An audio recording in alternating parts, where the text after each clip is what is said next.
All right, I'm Mike Springmann. Some 15 years ago now, I was chief of the visa section at the CIA's consulate at Jeddah, Saudi Arabia. In Jeddah? Yeah. People were being brought there from all over the Middle East for visas to come to the United States. And I was told they were terrorists. They were recruited to come to the U.S. for training and shipped back to Afghanistan for fighting the Soviet soldiers. And this was, when I was there, this was between 1987 and 1989. And it wasn't until I got back to D.C. and talked to the journalist Joe Trento and a couple of other people. One was a guy connected with a local university here in D.C. and another fellow who was with another government agency.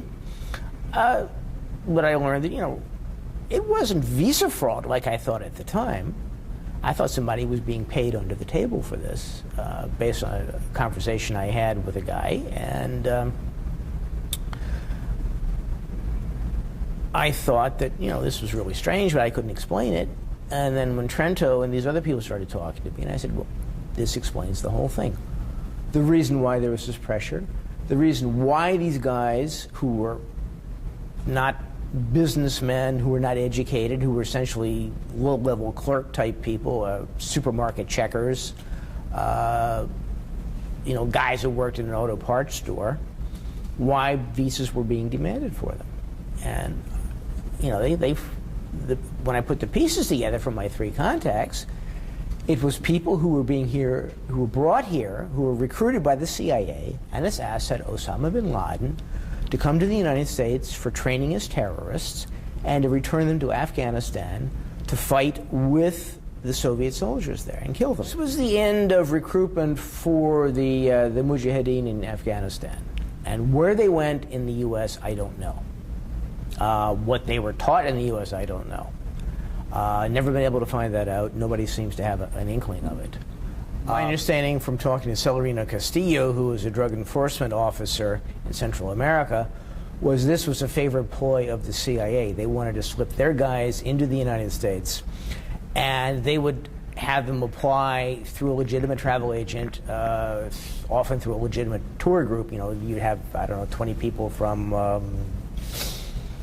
the church school or the Lawyers Association or something, would be going to the United States, and they'd get their guys in, they'd slip the paperwork and the visas in with the group, the travel agent would take care of them, bring to the American diplomatic post, they get their visa stamped and hand them back.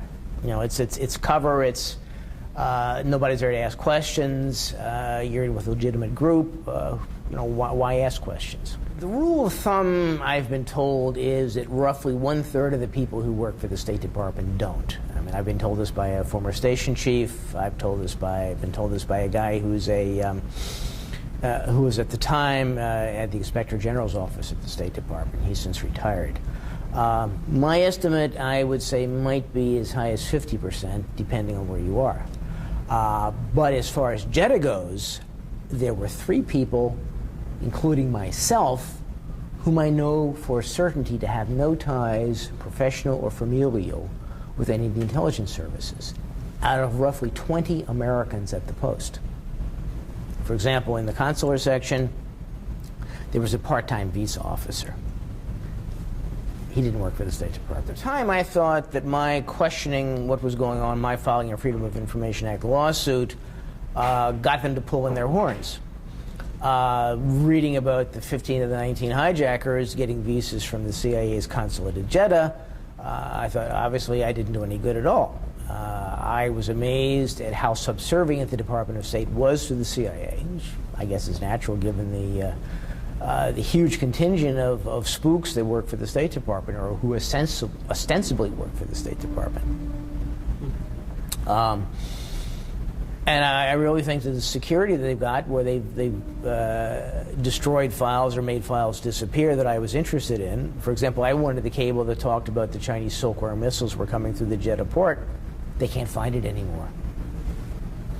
So, the secrecy basically covers up wrongdoing, it covers up incompetence, and it covers up stupidity, and it covers up really dangerous programs that the U.S. government is involved in, like this nonsense about sending terrorists to Afghanistan with no thought as to what happens when the terrorists in Afghanistan don't have anybody to fight anymore. And they're kind of used to this. They're kind of like being warlords and making money and writing about being top dog. And I'm willing to bet that the people that were trained by the CIA in the United States for Afghanistan are still in Afghanistan or in Iraq, and are happily killing American soldiers and anybody allied with the United States or anybody thought to be in connection with the United States, like the Doctors Without Borders people, for example. I mean, I've been stonewalled for 15 years by the U.S. government as far as the Freedom of Information Act goes. I mean, I'm amazed at how the law of the land isn't the law of the land. But why would they stonewall you? Basically because they don't want to give up information. They don't want people to know what the government is doing. Two, because if the truth ever did get out as to what the hell they were doing in Saudi Arabia and elsewhere,